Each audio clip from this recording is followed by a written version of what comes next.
বন্ধুরা, আছি সাটুরিয়াতে, একদম প্রকৃতির সাথে। অর্থাৎ ওই দেখা যাচ্ছে একটি ট্রাক্টর, যেখানে চাষ দেওয়া হচ্ছে জমি, এবং সেই একটা সুন্দর রাস্তা দেখাবো আপনাদের।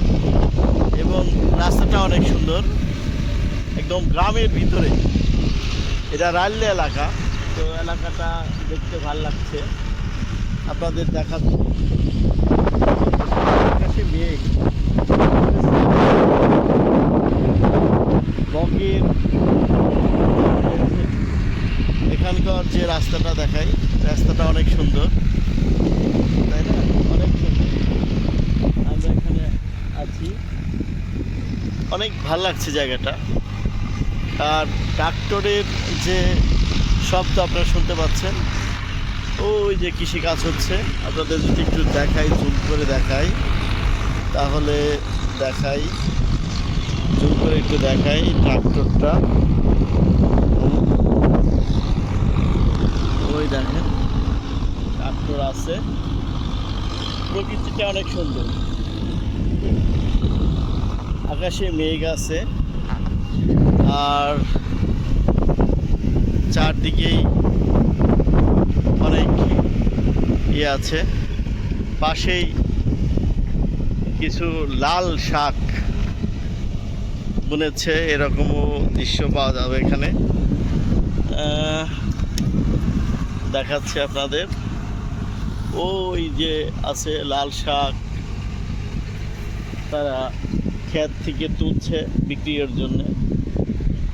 কয়েকদিনে নাকি এই লাল শাকটা অনেক বড় বড় হয়ে গিয়েছে।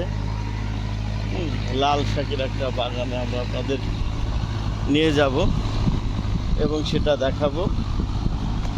লাল শাকটা দেখা নিয়ে যাচ্ছি।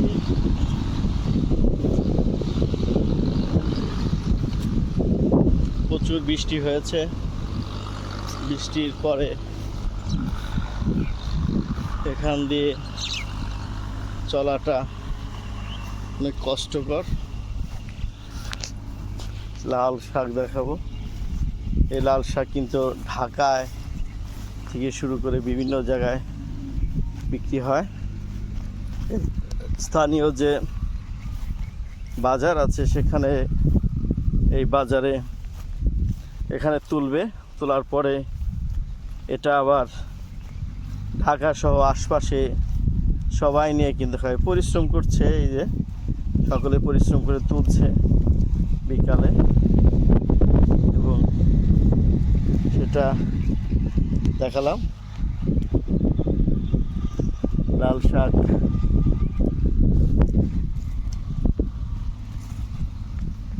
তোলা হচ্ছে। এটা কতদিন আগে তো এই বলছিলেন? 20-25 দিন। 25 দিনের লাল শাক, একদম তোলা হচ্ছে। সবজি, শাক, সাটুরিয়ার অন্যতম একটা বিষয়। মানে শাক সবজি এখন ভালো পাওয়া যায় এখানে, এই আর কি। সকলেই ভালো থাকবেন, সুস্থ থাকবেন।